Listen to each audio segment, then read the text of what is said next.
So I'm going to go through arthropod pest identification for some key examples from specialty crops in the North Bay area, focusing on diversified vegetable, flower systems, and orchard systems.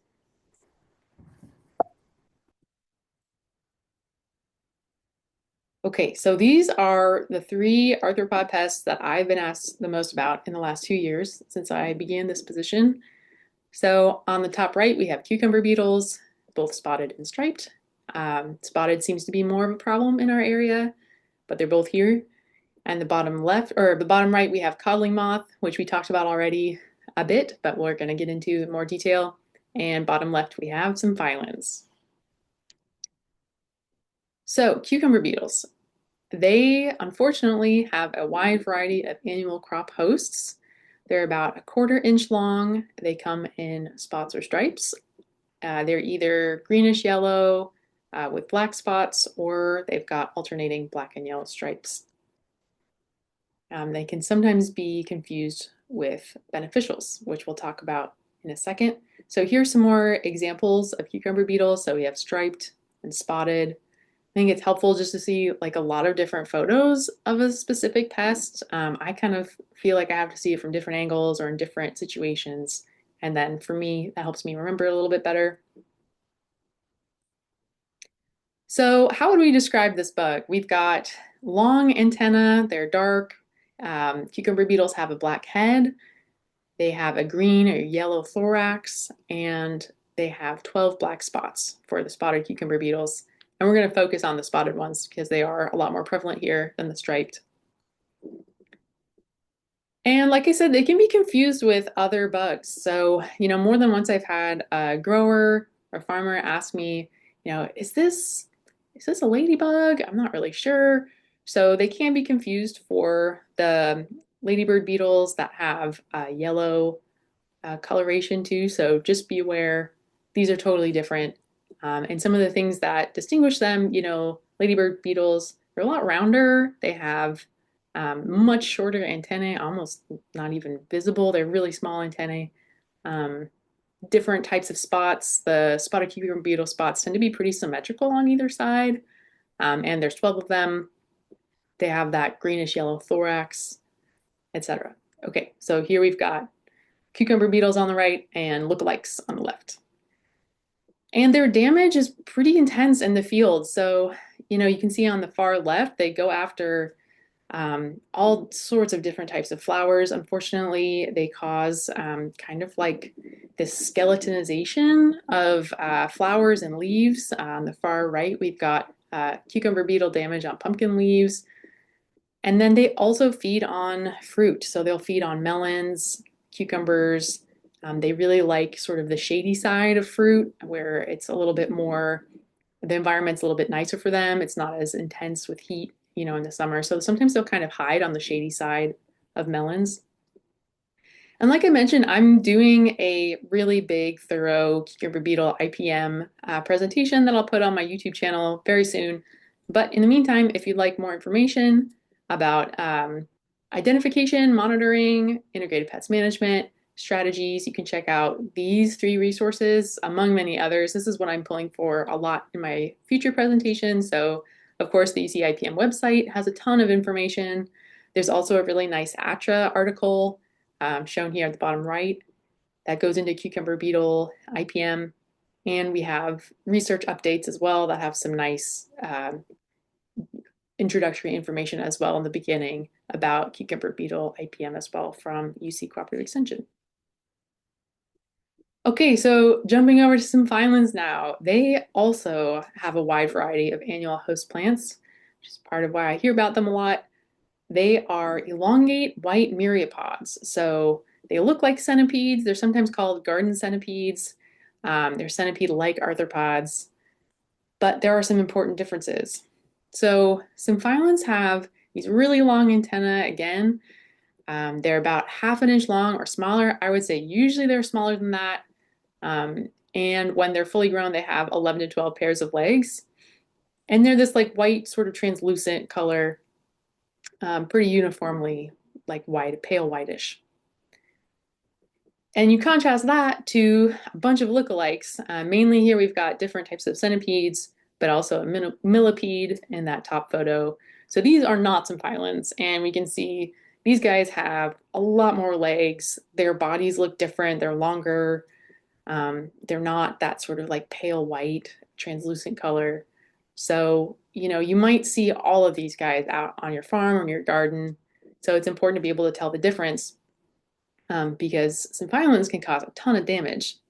And this is what it looks like in the field. So the main thing they do is they feed on crop roots, and then they cause this sort of like circle of death in the field. To quote one of the farmers I work with, that's how she described it. And it is this like stunting kind of patch in the field or patches.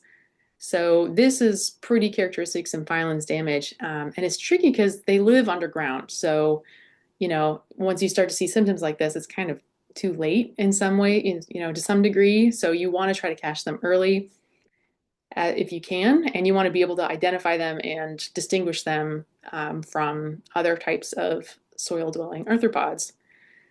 So thankfully, there's a really simple, quick, affordable way to see if some violins are present in your field, and it's called the potato bait test. These are some kind of blurry photos. It's hard to get them to sit still. They're really mobile. They're super fast. But this is the potato bait. On the far right, you can actually see kind of how it's a slice of potato. So there's a really simple protocol for this on the UC IPM website where basically you take a potato, you slice it, you put it on the soil surface and cover it for 24 hours.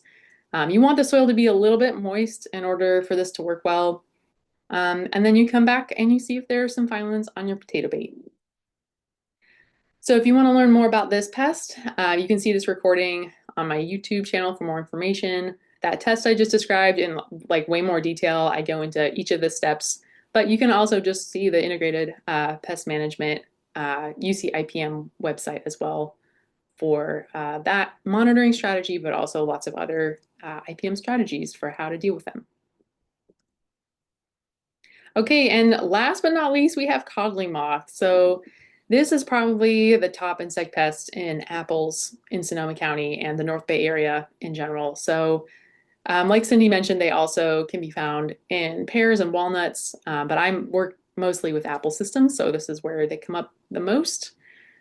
So take a minute and kind of see how you describe this insect. If you want to just unmute yourself, if you feel like it, take a second and do that. I'll give you guys a moment. So what kind of catches your eye first, if anyone's willing?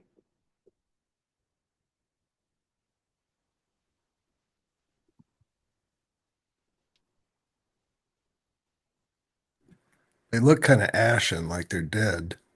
Yeah, yeah, they're ashen. They kind of have that gray coloration. Yeah, definitely. Any other comments? I hate Observation? them.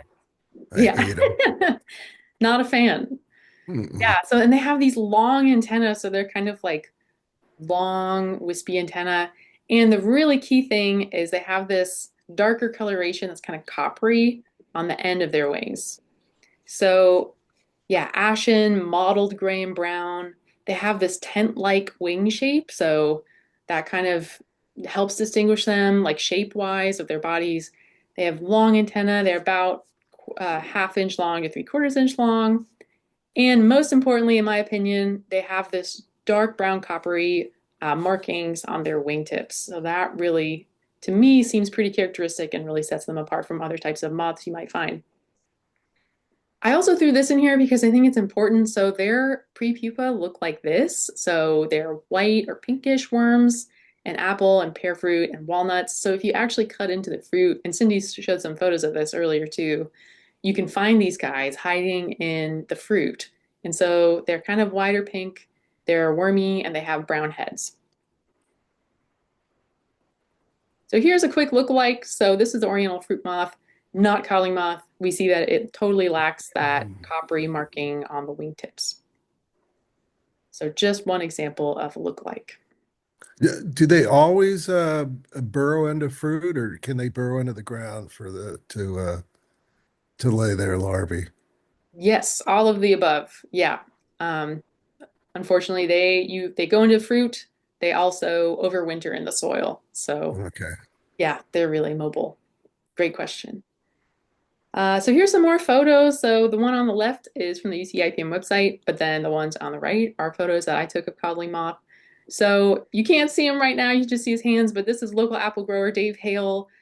He took some time to show me how he uses traps to monitor codling moth activity in his orchard. Many of you might know Dave or maybe stop by his apple stand, but he has a really great system in place for monitoring codling moth. So he checks his traps every day. It sounds like almost every other day, really frequently. He has, I think, maybe 18-acre orchard. So he is super proactive, really on top of it. And so this is how he monitors. He uses one of these traps. And if you kind of zoom in a little bit, you can see what they look like here. And here's some more photos. So this is their damage on fruit. You can see frass coming out here of this hole. And then if you were to slice this apple open, you'd see something like this on the inside, where you have those like kind of whitish pinkish worms. So Mhm. this is what they look like. If you ever see signs like this on the outside of an apple, you can just cut it open and see if the worms are there. And they may have already exited, but you can be pretty confident this was probably caused by codling moth. And so, because this is such a huge issue in our area, I did a 2-hour webinar on integrated pest management of codling moth last year with Jalendra Rajal, who's IPM advisor, just like Cindy, but he's located in a different area of the state. But he's done a ton of work on codling moth and kindly took some time to do this webinar. This webinar also includes local PCAs and local growers and consultants. You'll probably recognize some folks there. So definitely check out this webinar if you're interested. This is like a much deeper dive into the IPM um, different approaches for codling moth. And of course, you can also see the UC IPM website. And I have one bonus one because I couldn't help myself. This is olive fruit fly. So this is the biggest insect pest of olives in the North Coast region. I think it largely has to do with temperature. So anyone who has olives, I really want you to know about this guy. So the way that you tell this fly apart from other flies is these little two dots. We've got black dots on the wingtips. And you can see this really nice identification guide for olive fruit fly that actually Cindy Kron made with CDFA scientist Joanna Fisher. They put together this like really nice one-page ID guide. And so this lives on my website. If you're interested, I can send that out with a follow-up email um, after this event. But this just walks you through, how big they are, how you identify them, that black wing spot, which is pretty characteristic, and then also what their stings look like in the fruit. So they lay their eggs in the fruit, and here's what that looks like. And again, you can kind of sort of see them on the outside here, but then if you slice open the fruit, you can really see, oh, yeah, that was probably all the fruit fly. And then, yeah, just some more photos here about how that damage progresses over time. So I had to include this one, but there's a lot more information online about this guy as well. Okay, so just one or two more slides here. So you can see the IPM section of my website here for that olive fruit fly ID guide, but lots of other resources too. So if you go to UC Cooperative Extension Sonoma County and then go to specialty crops, I have this little IPM section, among other things. And this is where I'm putting a lot of different IPM resources that I use over and over again because farmers I work with bring up these different pests. So this is kind of where I've organized a lot of resources for myself and for all of you as well. So definitely check out that little sub tab here. And with that, I think I'm going to wrap it up. Thank you all so much for listening and for participating, asking awesome questions. I hope this was really useful. I have plenty of time, so I'm going to stick around if other people have questions.